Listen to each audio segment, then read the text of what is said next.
வணக்கம் நேர்களே, இது ஷர்மிளா டாக்கீஸ். நான் உங்கள் டாக்டர் ஷர்மிளா. உங்கள் அனைவருக்கும் இனிய குடியரசு தின நல்வாழ்த்துக்கள். ஒரு 52 வினாடி பாடல் எப்படி 140 கோடி இந்தியர்களை உணர்வால் உயிரால் கட்டி போட்டிருக்கு அப்படிங்கறத பத்தி தான் இன்னைக்கு நாம பேச போறோம். ஆமா, நம்மளுடைய தேசிய கீதம். இந்த தேசிய கீதம் எப்படி உருவாச்சு, அந்த வரலாறு, அது கடந்து வந்த பாதை, அதை பத்தின இன்ட்ரெஸ்டிங் ஃபேக்ட்ஸ் இதெல்லாத்தையும் தான் இன்னைக்கு நான் உங்களோட பகிர்ந்துக்க போறேன். சின்ன குழந்தையில ஆரம்பிச்சு பெரியவங்க வரைக்கும் தேசிய கீதம் தெரியாதவங்க யாருமே இருக்க மாட்டாங்க. எல்லாருக்குமே பள்ளிக்கூடங்கள்ல தேசிய கீதம் கத்துக் கொடுப்பாங்க. எங்க அந்த தேசிய கீதம் ஒலிச்சாலும் உடனே ஒரு ஒரு நிமிடம் ஃபுல் அட்டென்ஷன்ல நின்னு அந்த அந்த கீதத்தை கேட்கும் பொழுதே, அந்த தேசிய கீதத்தை கேட்கும் போதே நமக்கு இனம் புரியாத ஒரு சந்தோஷம், ஒரு ஒரு பெருமை, நம்ம நாட்டை பத்தின ஒரு பெருமை, ஒரு பூரிப்பு, ஒரு பெருமிதம், இதெல்லாம் எல்லாரும் நம்ம அனுபவிச்சிருப்போம்ல. அப்படிப்பட்ட பாடல் பிறந்த கதை, அது எவ்வாறு நம்ம நேஷனல் ஆந்தமா மாறுச்சு அப்படிங்கறத பத்தி இன்னைக்கு நாம தெரிஞ்சுப்போம். அதை விட முக்கியம், அந்த பாடல்ல இருக்கக்கூடிய வரிகளை தாண்டி அந்த வரிகள் இருக்கக்கூடிய அர்த்தம் என்ன, அந்த வரிகள்ல இருக்கக்கூடிய என்ன விஷயங்களை நமக்கு உணர்த்த விரும்புது இந்த பாடல். அந்த வரிகளில் இருக்கக்கூடிய வெறும் வார்த்தைகளா மட்டும் இல்லாம அது எப்படி நம்ம ஒரு வாழ்க்கை முறையா மாத்திக்கணும் அப்படிங்கறத பத்தியும் இந்த காணொலியில நம்ம பேச போறோம். நம்ம எல்லாருக்குமே தெரியும், நேஷனல் ஆந்தம் எழுதினது யாரு அப்படின்னு பாத்தீங்கன்னா, வங்காளதேசத்தை சேர்ந்த நொபெல் லாரியட் குருதேவ் ரவீந்திரநாத் டாகூர் அவர்கள் அப்படிங்கிறது எல்லாருக்கும் தெரியும். ஆனா 1947க்கு அப்புறம் தான் இது நேஷனல் ஆந்தமா அபிஷியலா அங்கீகரிக்கப்பட்டது. ஆனா 1911லயே அவர் இந்த பாடலை எழுதிட்டாரு அப்படிங்கிறது உங்க எவ்வளவு பேருக்கு தெரியும்? அவர் என்னன்னா, முதல்ல வங்காள மொழியில பாரதோ பாக்யோ விதாத்தா அப்படிங்கிற வங்காள மொழியில இந்த பாடலை எழுதியிருக்கிறாரு. நம்ம நேஷனல் ஆந்தம்ல ஒரு வேர்ஸ் தான் பாடுறோம், அதாவது ஒரு வசனம் தான் அதுல இருக்கு. ஆனா அவர் எழுதிய பாடல்ல பாத்தீங்கன்னா முழுமையாக 5 வசனங்கள் இருக்கு. அதாவது 5 பாடல் அப்படின்னு சொல்லும் போது அனுபல்லவி, சரணம் அப்படின்னு சொல்லலாம்ல, அந்த மாதிரி 5 சரணங்கள் இருக்கு. முதல் சரணம் எல்லாருக்குமே தெரியும், அதனுடைய அர்த்தம் என்ன அப்படிங்கறதெல்லாம் உங்க எல்லாருக்குமே தெரியும். இதை தாண்டி இருக்கக்கூடிய 4 சரணங்களை எவ்வளவு அழகா பல விஷயங்கள், ஒரு மதச்சார்பின்மை, நாட்டின் பால் தனக்கு இருக்கக்கூடிய பற்று, நாட்டின் பால் தனக்கு இருக்கக்கூடிய எதிர்பார்ப்பு, ஒரு ஹோப்ஸ் அண்ட் ஒரு கவலை, எல்லாத்தையுமே ரொம்ப அழகா உணர்வு பூர்வமா வெளிப்படுத்தக்கூடிய ஒரு அழகான பாடல் அது. 11th டிசம்பர் இந்த பாடல் எழுதுறாரு. 27th டிசம்பர் 1911 காங்கிரஸ் உடைய ஒரு பெரிய மாநாடு கொல்கட்டால நடக்குது. அங்க முதலில் இந்த பாடலை காங்கிரஸ் மாநாட்டுல பாடுறாங்க.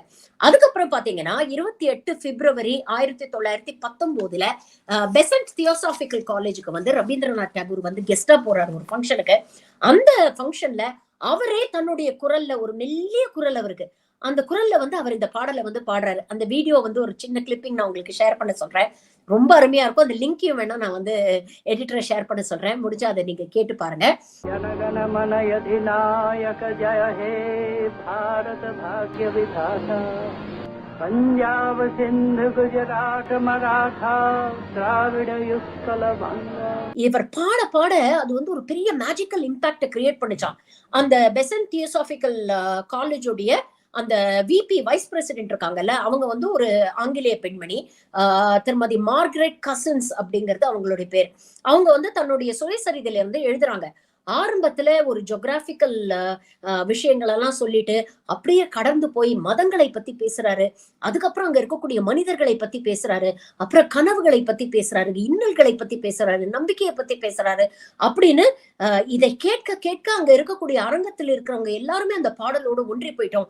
கடைசியில அவர் ஜெயஹே ஜெயஹேன்னு பாடும்பொழுது அவரோட சேர்ந்து நாங்களும் பாடணும் அப்படின்னு சொல்லிட்டு அவங்க என்ன பண்ணிருக்கிறாங்க, இந்த பாடலுடைய மியூசிக்கல் நோட்டேஷன்ஸ் ரவீந்திரநாத் டாகூர் கிட்ட கேட்டு வாங்கி அன்னைக்கு ஆரம்பிச்சு இந்த நிமிஷம் இன்னைக்கு வரைக்கும் பெசன்ட் தியோசாபிக்கல் காலேஜ்ல இந்த பாடல் தொடர்ந்து பாடப்படுகிறது வங்காள மொழியில அப்படிங்கறத செய்திகள்ல பதிவு பண்ணிருக்காங்க.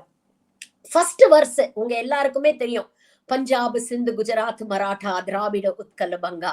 அதாவது நிலப்பரப்பு, இந்தியாவுடைய நிலப்பரப்பு எவ்வளோ ஒரு வேற்றுமை இருக்கிறது. அப்படி இருந்தும் நாங்க எல்லாம் ஒரே நாடா வந்து நாங்க ஒன்று கூடி இருக்கிறோம் அப்படிங்கிற அந்த வேற்றுமையில் இருக்கக்கூடிய ஒற்றுமையை உணர்த்தக்கூடிய ஒரு விஷயம் தான் முதல் வரிகள்ல இருக்கு. அந்த வேற்றுமையை போற்றுவோம், அந்த ஒற்றுமையை வந்து நம்ம பாதுகாப்போம் அப்படிங்கிறது தான் ஃபர்ஸ்ட் வர்ஸோட சாராம்சம் அப்படிங்கிறத பாக்குறோம். ஆனா வெறும் ஒரு நிலப்பரப்பு வச்சு வந்து மக்களை வந்து ஒன்றிணைக்க முடியாது.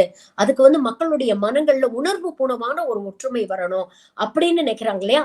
அதுக்குதான் வந்து அவர் 2வது வரி எழுதியிருக்காரு. அந்த 2வது வரியை கேளுங்க. அதுக்கப்புறம் அதோட அர்த்தத்தை நான் சொல்றேன். हिंदू बौद्ध सिख जैन पारसिक मुसलमान क्रिस्तानी. அவர் என்ன எழுதி இருக்கிறாரு? ஹிந்து, பௌத்தம், சீக்கு, ஜெயின்ஸ், பார்சிஸ், முஸ்லிம்ஸ், கிறிஸ்டியன்ஸ் இப்படின்னு எத்தனையோ மதங்களை சார்ந்தவங்களை வந்து இங்க இருக்கிறாங்க. கிழக்குல இருந்து மேற்கு வரைக்கும், தெற்குல இருந்து வடக்கு வரைக்கும் இவங்க எல்லாரும் சேர்ந்து அவர்களுடைய அன்பாலையும் ஒற்றுமையாலையும் ஒரு மாலையை தொடுத்து அந்த மாலையை வந்து பாரத மாதாவுக்கு, பாரத அன்னைக்கு வந்து நாங்க அணிவிக்கிறோம் அப்படிங்கறத ரொம்ப அழகா உணர்வுபூர்வமா அவர் சொல்லியிருக்கிறார். இதுல நம்ம ஒரு விஷயத்த நோட் பண்ணணும். ரவீந்திரநாத் டாகூரை பொறுத்த வரைக்கும் மதர் இந்தியா அப்படிங்கிறது ஒரு கடவுளா அவர் பாக்குறாரு, ஒரு ஸ்பிரிச்சுவல் கடவுளா அவர் பாக்குறாரே தவிர ஒரு கம்யூனல் கடவுளா அவர் பார்க்கவே இல்லை.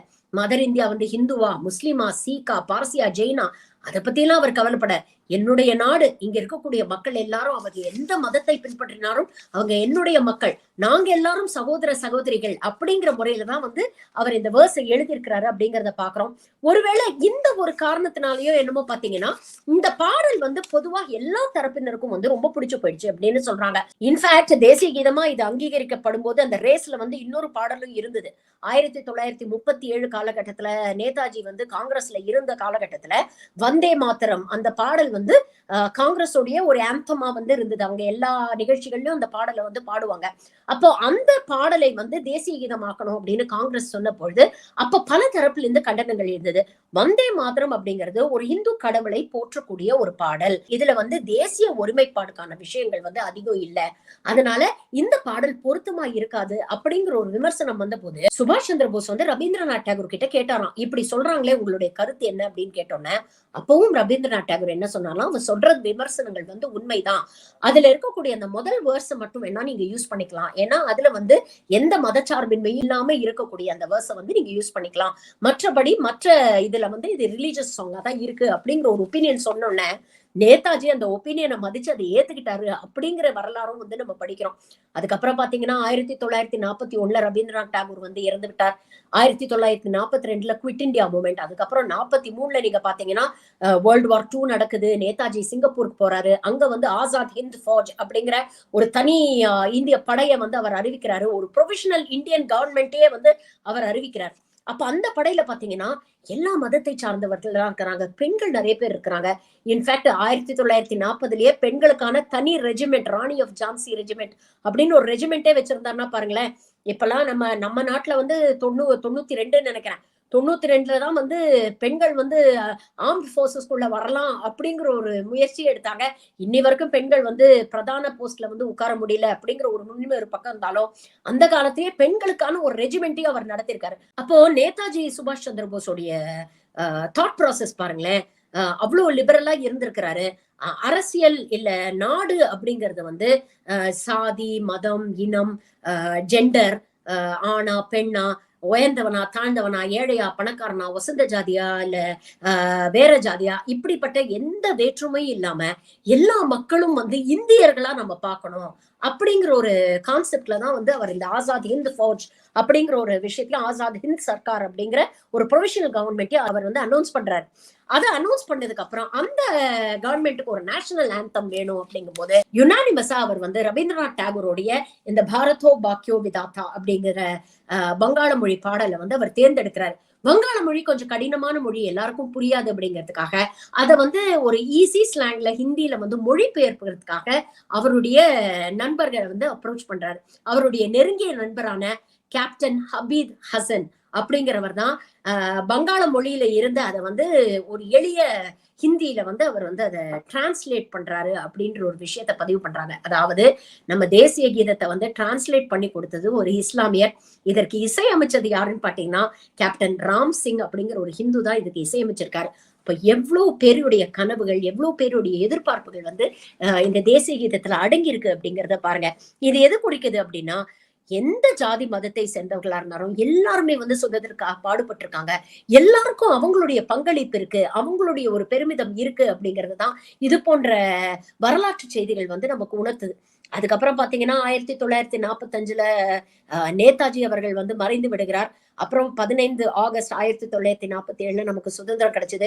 மிட் நைட் ஸ்பீச், நேருவோட ஸ்பீச் மறக்கவே முடியாது. அதுக்கப்புறம் இந்த பாடல் வந்து அங்க பாடப்பட்டது அப்படிங்கிற விஷயத்த சொல்றாங்க. அதுக்கப்புறம் 16ஆம் தேதி ஆகஸ்ட் 1947 வந்து பிளாக் ஹாய்ஸ்டிங் நடக்குது ரெட் ஃபோர்ட்ல. அதுக்கப்புறம் 25 ஆகஸ்ட் 1948 கரெக்டா சுதந்திரம் கிடைச்சு ஒரு வருஷத்துக்கு அப்புறம் பாத்தீங்கன்னா இத வந்து இந்த பாடலை தேசிய கீதம் ஆக்கணும் அப்படிங்கிற ஒரு ப்ரப்போசல் வந்து பார்லிமெண்ட்ல நேரு வைக்கிறாரு. யுனானிமஸா எல்லாரும் அதை ஏத்துக்கிறாங்க. அதை ஏத்துக்கிட்ட அப்புறம் 24 ஜனவரி 1950ல ஆபிஷியலா ஜனகண மன அப்படிங்கிற பாடல் நம்மளுடைய தேசிய கீதமா அறிவிக்கப்படுது அப்படிங்கறத நம்ம பாக்குறோம். சரி, இது வரைக்கும் வந்து 2 வேர்ஸ் பத்தி தானே நீங்க சொன்னீங்க, 3வது 4வது வருஷம் பத்தி எல்லாம் நீங்க எதுவுமே சொல்லலையே அப்படின்னு நீங்க கேக்குறீங்களா? அத பத்தியும் நான் சொல்றேன். 3வது சரணத்துல நீங்க பாத்தீங்கன்னா ரவீந்திரநாத் டாகூர் என்ன சொல்றாருன்னா, வாழ்க்கையில எவ்வளவோ ஏற்றத்தாழ்வுகள் வரும், எவ்வளவோ பிரச்சனைகளை, எவ்வளவோ போராட்டங்களை நாங்க சந்திச்சு வரோம். அப்ப எங்க எல்லாருக்குமே வந்து அந்த போராட்டத்துடைய அந்த சத்தத்துல வந்து எங்களுக்கு தெளிவாக கேட்கக்கூடியது பாரத அன்னையுடைய குரல் தான்.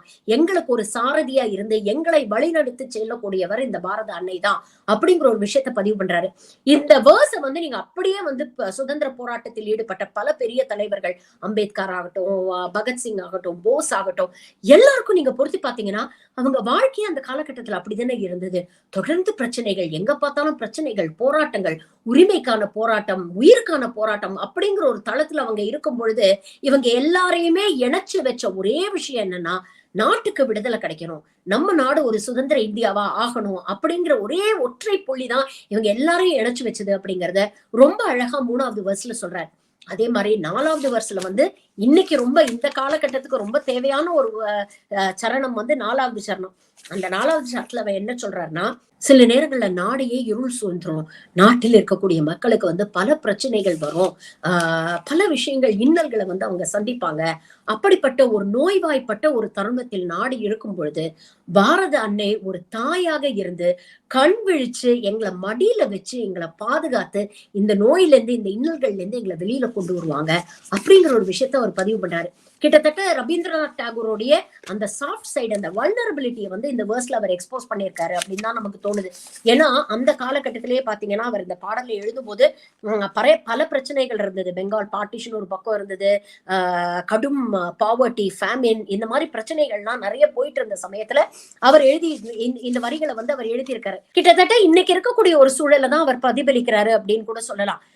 இன்னைக்கு பாத்தீங்கன்னா ஒரு பக்கம் வந்து மதவெறி தலைவிரிச்சு ஆடுது, poverty, unemployment, poor education, poor health care, கிட்டத்தட்ட கார்பரேட்டுகளுக்கு அடிமையா வந்து எப்படி பிரிட்டிஷாருக்கு அடிமையா இருந்தோமோ இன்னைக்கு அந்த மாதிரி கார்பரேட்டுகளுக்கு அடிமையாக இந்த நாடு இருக்கக்கூடிய ஒரு சூழ்நிலை இருக்கும் பொழுது இந்த வரிகள் வந்து கண்டிப்பா வந்து எல்லாராலையும் ஈஸியா ஐடென்டிஃபை பண்ணிக்க முடியும். இந்த வரிகளோட எல்லாருக்குமே வந்து அவர் என்ன சொல்றாருன்னா, இது எல்லாத்தையும் நாங்க கடந்து வருது என்னன்னா ஒரே ஒரு நோக்கம்தான், பாரத அன்னை இருக்காங்க, பாரத அன்னை நம்மளை வழி நடத்தி செல்வாங்க, நம்மளுடைய தாய்நாடு என்னைக்குமே நம்மளை கைவிட்டுறாது அப்படிங்கிற ஒரே ஒரு விஷயத்த கையில எடுத்துக்கிட்டு தான் இதை வந்து நாங்க முன்னுக்கு கொண்டு போறோம் அப்படிங்கிற விஷயத்த பதிவு பண்றாரு.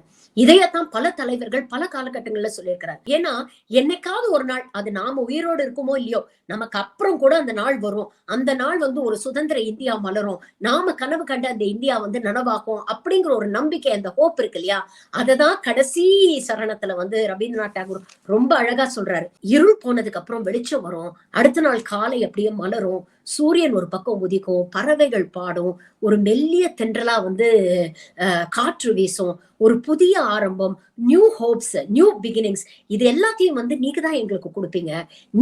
நீங்க தாயா இருந்து எங்களை வந்து அந்த நோயில இருந்து மீட்டெடுத்து எங்களை ஒரு புது மனிதனாக்கி ஒரு புது ஆரம்பத்துக்கு வந்து எங்களை நீங்க அழைத்து செல்வீர்கள் அப்படிங்கிற ஒரு விஷயத்த வந்து ரொம்ப அழகா லாஸ்ட் வர்ஸ்ல அவர் பதிவு பண்றாரு. அதுதாங்க இன்னைக்கு வந்து நம்மளுடைய ஹோப்பா இருக்கு. கிட்டத்தட்ட எழுதி 100 வருஷம், ஒரு செஞ்சுரிக்கு மேல ஆயிடுச்சுங்க. ஆனா இன்னைக்கும் பல இந்தியர்கள் அந்த ஹோப்போட தான் வாழ்ந்துட்டு இருக்காங்க. நல்லது நடக்கும். Every cloud has a silver lining அப்படின்னு சொல்லுவாங்க. அந்த மாதிரி இந்த இருளும் கடந்து போகும். ஒரு புதிய விடியல் வரும். புதிய எதிர்பார்ப்புகள், புதிய ஒரு ஒரு காலை வந்து நமக்கு விடியும் அப்படிங்கிற ஹோப்ல தான் நிறைய பேர் காத்துக்கிட்டு இருக்காங்க அப்படிங்கிறதுதான். சத்தியமேவ ஜெயத்தே அப்படின்னு சொல்லுவாங்க. எவ்வளவு போராட்டங்கள் வந்தாலும் கடைசியில உண்மையோ நேர்மையும் தான் ஜெயிக்கும்னு சொல்லுவாங்க இல்லையா? அது நாட்டோட விஷயத்திலயும் சரிதாங்க. எவ்வளவு பிரச்சனை வந்தாலும் நம்மளுடைய சித்தாந்தங்களை, நம்மளுடைய கொள்கைகளை, நம்மளுடைய பன்முகைத்தன்மையை, நம்மளுடைய ஒற்றுமையை வந்து நம்ம என்னைக்குமே கிவ் அப் பண்ணக்கூடாது. அதை விட்டு கொடுக்கவே கூடாது அப்படிங்கறது தான் நம்மளுடைய தேசிய கீதம் நமக்கு உணர்த்துது. அடுத்த தடவை நீங்க தேசிய கீதம் பாடும்பொழுது வெறும்ன அட்டென்ஷன் நிக்காம, இல்ல வெறுமன வந்து ஒரு சல்யூட் அடிக்காம, நம்ம பாடக்கூடிய அந்த தேசிய கீதத்தில் இருக்கக்கூடிய வார்த்தைகளுடைய அர்த்தத்தை உள்வாங்கிக்கிட்டு நம்ம பாடணும்னா கண்டிப்பா நமக்காக ஒரு புதிய இந்தியா காத்திருக்கிறது. முடிஞ்சா அந்த பாடலை மீண்டும் ஒரு வாட்டி முழுசா கேளுங்க. 5 நிமிஷம் தான் முழு பாடல். அதை கேட்டு பாருங்க.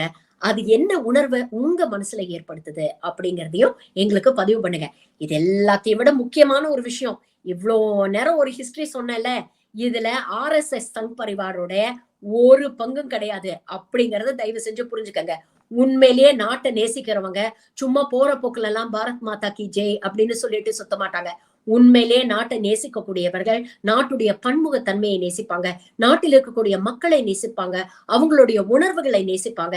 அப்படிப்பட்ட ஒரு பாரத அன்னையை தான் நாம நேசிக்கிறோம். வெறும் உதட்டளவுல பாரத் மாதா கி ஜெய் சொல்லாதீங்க. இன்னையில இருந்து உணர்வு பூர்வமா அந்த பாரத் மாதா கி ஜெய் சொல்வோம். பாரத் மாதா கி ஜெய்.